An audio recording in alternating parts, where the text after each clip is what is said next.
मोदी सरकार के खाके को सामने रखा है, विजन को सामने रखा है और किस तेजी के साथ, किस विजन के साथ प्रधानमंत्री नरेंद्र मोदी सरकार आगे बढ़ रही है उसको बताने की कोशिश की है।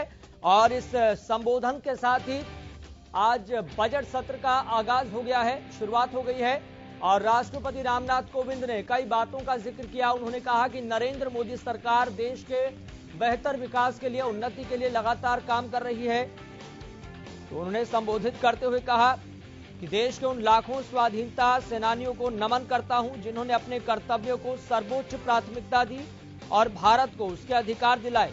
आजादी के इन 75 वर्षों में देश की विकास यात्रा में अपना योगदान देने वाले सभी महानुभावों का श्रद्धापूर्वक मैं स्मरण करता हूं।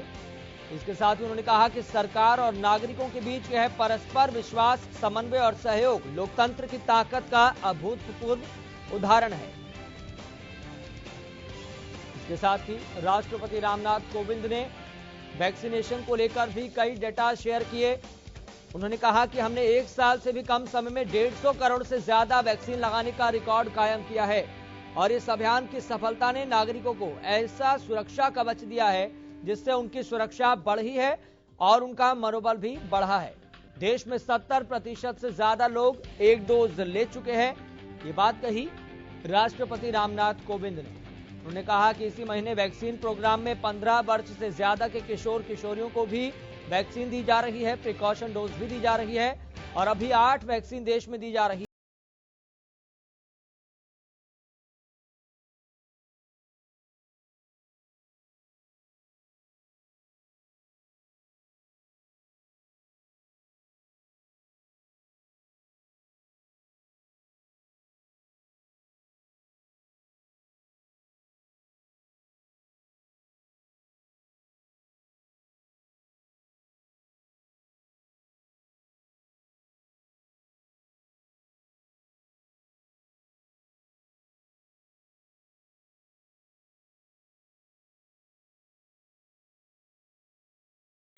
वरिष्ठ पत्रकार अमित तिवारी जुड़ गए हैं।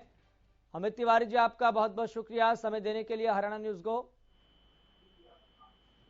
जी, अमित नेहरा बोल रहा हूँ। थैंक यू जी। अमित नेहरा जी, यहाँ पर जिस तरीके से बजट सत्र का आगाज हो चुका है, शुरुआत हो चुकी है, फिलहाल आप किस तरीके से देख रहे हैं इसको, इस अभिभाषण को? चूंकि हमेशा परंपरा रही है कि राष्ट्रपति के संबोधन के बाद आगाज होता है और आज सबसे बड़ा दिन यह है कि इकोनॉमिक सर्वे जारी होगा जिससे पता लगेगा कि देश की आर्थिक हालत क्या है। हाँ बिल्कुल, ये देखिए, ये परंपरा रही है शुरू से ही कि राष्ट्रपति अभिभाषण देते, कोई भी सेशन शुरू होने से पहले होता है उनका भाषण। तो इन्होंने ठीक है चिंता जाहिर की है कोविड पे, टीकाकरण पे, ठीक है, और हेल्थ मिशन है उसके ऊपर, अच्छी बात है। तो ये जो कोविड है इससे केवल भारतीय छूता नहीं है, पूरे विश्व में इसका कुप्रभाव पड़ा है। तो हमें आशा की जानी चाहिए कि सरकार कोई ऐसी नीति लेके आएगी ताकि और ज्यादा प्रभावी ढंग से निपटा जाए इस महामारी से, ठीक है ना। और इसके साथ साथ जो हमारी अर्थव्यवस्था में पिछले लगभग 2 साल में जो इम्पैक्ट आया है, जो एक ये कहना कि काफी ठहराव आ गया है, कई सेक्टर्स में तो माइनस में चली गई है वृद्धि दर, तो उससे भी निपटना एक चुनौती होगा। इसके साथ साथ जैसे बेरोजगारी है, ठीक है ना, नए स्टार्टअप हैं और बहुत सारी चीजें हैं जो प्रगति के रास्ते पे लेके जाए। तो देखना पड़ेगा कि सरकार उस पर कैसे अपना रोड मैप बताती है देश को, युवाओं को। तो अभी आपने जो बात कही कि इकोनॉमिक सर्वे के आंकड़े भी आने हैं, तो बहुत कुछ डिपेंड करेगा कि इकोनॉमिक सर्वे के जो आंकड़े हैं वो क्या कह रहे हैं, पिछले साल क्या रहा देश में और आगे क्या रहने वाला है, तो वो भी डिपेंड करेगा। जी, फिलहाल आपका आकलन तमाम परिस्थितियों को लेकर क्या है? क्योंकि अगर देखें तो राष्ट्रपति रामनाथ कोविंद यानी कि राष्ट्रपति केंद्र सरकार द्वारा लिखा हुआ ही भाषण पढ़ते हैं, जो कि ये प्रथा रही है, परंपरा रही है। और उनके भाषण में तो लगता है कि भारत बहुत तेजी के साथ विकास कर रहा है हर सेक्टर में, लेकिन ग्राउंड जीरो पर जब लोगों से पूछा जाता है तो लोग ये सोचते हैं, असमंजस की स्थिति में पड़ जाते हैं कि आखिरकार जो बोला जा रहा है क्या वो जमीन पर हो भी रहा है क्या? देखिए, निश्चित तौर पे राज्यपाल का पद होता है या राष्ट्रपति का पद होता है, तो वो एक तरह से सरकार के ही जो लिखे हुए जो भाषण होते हैं वही पढ़ते हैं, अपनी तरफ से वो कुछ नहीं जोड़ते जी। क्योंकि उनका जो पद है वो एक तरह से कहते हैं कि वो कहना भी नहीं चाहिए कि एक तरह से रबर स्टाम्प ही होते हैं वो, ठीक है ना। वो तो जो सरकार कहेगी वही कहते हैं, वो उसका जो भाषण है वो लिखा हुआ होता है। बिल्कुल आपने सही कहा ये बात। तो सरकार ये नहीं चाहेगी कि एक इस तरह का माहौल बने उनके अभिभाषण से कि हताशा का, निराशा का माहौल बने देश में। तो सरकार यही चाहेगी कि तो ऐसा लगे कि सब कुछ ठीक ठाक है। तो वही परिलक्षित हुआ है इस भाषण में। लेकिन ग्राउंड रियलिटी की अगर बात की जाए तो वो भी आपकी बात सही है कि चीजें थोड़ा सा कष्टकारी हुई हैं पिछले 2 साल में। सरकार सारा ठीक रहा, कोविड के ऊपर फोड़ेगी उसका, ठीक है ना। लेकिन कोविड अगर हम निष्पक्ष ढंग से अगर बात करें जी, तो प्री कोविड जो स्थिति है तो वो भी इतनी शानदार नहीं रही है सरकार की। तो उसमें भी जो सारी चीजें हैं, बेरोजगारी है, ग्रोथ रेट है, ठीक है ना, उससे देश जूझ रहा था। जो नोटबंदी का जो कुप्रभाव हो वो अभी तक पड़े हुए हैं। जीएसटी को जिस तरीके से लागू किया गया तो वो भी एक चुनौती है सरकार के आगे। अभी जीएसटी एक सामान्य नहीं हो पाया है, बहुत सारी अड़चनें अभी जीएसटी में हैं। तो इन सारी चीजों से निपटना है सरकार को जी। लेकिन इसके इतर बात करें तो इकोनॉमिक सर्वे सरकारों के लिए कितना बड़ा आईने का काम करता है, और ये सच्चाई क्या सरकारें उसी तरीके से ग्रहण कर पाती हैं? देखिए, इकोनॉमिक सर्वे देश की जो एक सेहत है, आर्थिक जो सेहत है उसके लिए बहुत ये एक तरह से कहना है जरूरी है, ताकि पता चल सके कि वास्तविक स्थिति क्या है। लेकिन मुझे नहीं लगता कि सरकारों में बहुत ज्यादा इसका असर पड़ता हो, क्योंकि सरकार अपने तरीके से चलती है जी। हाँ, लेकिन अगर कोई प्रगतिशील सरकार हो, हाँ, या फिर कोई इस तरह का मामला हो कि जिससे ये हो कि हाँ हमें करना है, हमें देश के लिए कुछ करना है, तो उसके लिए एक बेटर एक ये अपॉर्चुनिटी भी उपलब्ध कराता है इकोनॉमिक सर्वे। इसको हमें हल्के में नहीं लेना चाहिए। इसमें हर सेक्टर का एक आपके पास रिकॉर्ड आ जाता है कि किस सेक्टर में क्या काम करना है और कैसे करना है। ठीक है, ठीक है अमित नेहरा जी, बहुत बहुत शुक्रिया अपना कीमती समय देने के लिए, बातचीत करने के लिए और सारी चीजों को बेहतर तरीके से बताने के लिए। और इसी खबर पर ज्यादा बातचीत के लिए और ज्यादा जानकारी के साथ मेरे सहयोगी मुकेश मंडल जुड़ गए हैं न्यूज रूम से।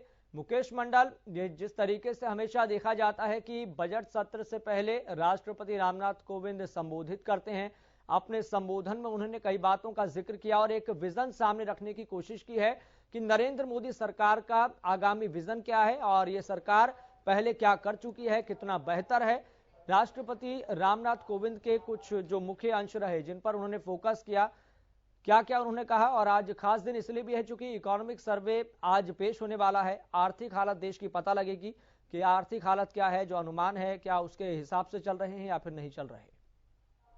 देखिए, बिल्कुल जब भी बजट पेश होता है तो उससे पहले जो राष्ट्रपति है उनका अभिभाषण होता है। दोनों सभाओं के जो सांसद होते हैं वो अभिभाषण सुनते हैं, देशवासी कह ले तो देशवासी के सामने ये अभिभाषण संबोधित करते हैं। तो कहीं ना कहीं आज उन्होंने सबसे पहले शहीदों को याद किया और उन्होंने जिस तरह से कहा कि जो हमारे शहीद थे जिन्होंने देश के लिए क्या काम किया, उनको उन्होंने नमन किया। हालांकि उन्होंने जो केंद्र सरकार का विजन है वो भी सामने रखा। सबसे पहले उन्होंने जोर दिया कि जिस तरह से कोविड के दौरान लोगों ने जान गंवाई है और जो आर्थिक स्थिति जो खराब हो गई थी उसको पटरी पर लाने का हमने काम किया है। हमने वैक्सीनेशन पे जोर दिया है, जो युवाओं को वैक्सीनेशन लग रहा है हमने तीसरी डोज दी, दुनिया में नंबर 1 पे हम वैक्सीन डोज देने में है। तो कहीं ना कहीं ये तमाम चीजें हैं। इसके अलावा उन्होंने सबसे गौर करने वाली बात ये भी है कि किसानों को उन्होंने किसानों के बारे में उन्होंने कहा कि किसानों को जो सरकारें फायदा दे रही है केंद्र सरकार, इससे पहले की सरकारें नहीं दे पाई। इसके अलावा उन्होंने साफ तौर पर कहा खादी भंडार का उन्होंने जिक्र किया अपने अभिभाषण में। खादी भंडार तिगुना रफ्तार से आगे बढ़ रहा है। जिस तरह से खादी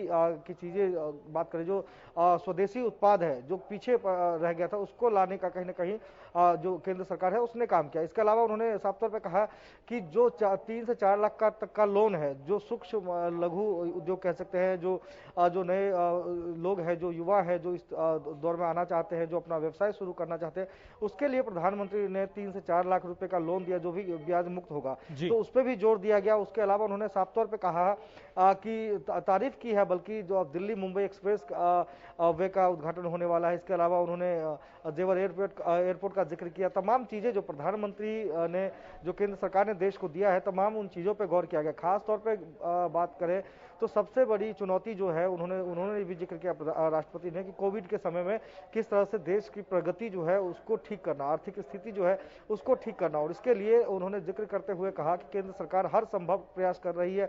गरीबों को फ्री में राशन बांटा गया कोविड के दौरान, जो गरीब लाचार है उनको राशन दिया गया, अभी तक वो राशन दिया जाता है हर महीने। तो कहीं ना कहीं ये सरकार है वो गरीबों के लिए सोचती है। और बात की जाए तो उन्होंने साफ तौर पे बात की डिजिटल की ओर भी उन्होंने ध्यान दिया। उन्होंने साफ तौर पे कहा कि जो हमारे देश की इंटरनेट सेवाएं हैं वो सबसे सस्ती है पूरे वर्ल्ड में। इसके अलावा उन्होंने कहा कि 5G का भी काम जल्द ही तेजी से चल रहा है और जल्द ही पूरा हो जाएगा। तो उन्होंने इस क्षेत्र में भी उन्होंने जोर दिया। उन्होंने साफ तौर पे कहा जो ग्रामीण एरिया है वहां पे भी तमाम जो सुविधाएं हैं, चाहे इंटरनेट की कहे या डिजिटल के दौर में डिजिटलाइजेशन की बात करें, तमाम चीजों पे जो गवर्नमेंट है, मोदी सरकार है, उन्होंने ध्यान दिया। ठीक है मुकेश, बहुत बहुत शुक्रिया जानकारी साझा करने के लिए। तो यहाँ पर परिस्थितियां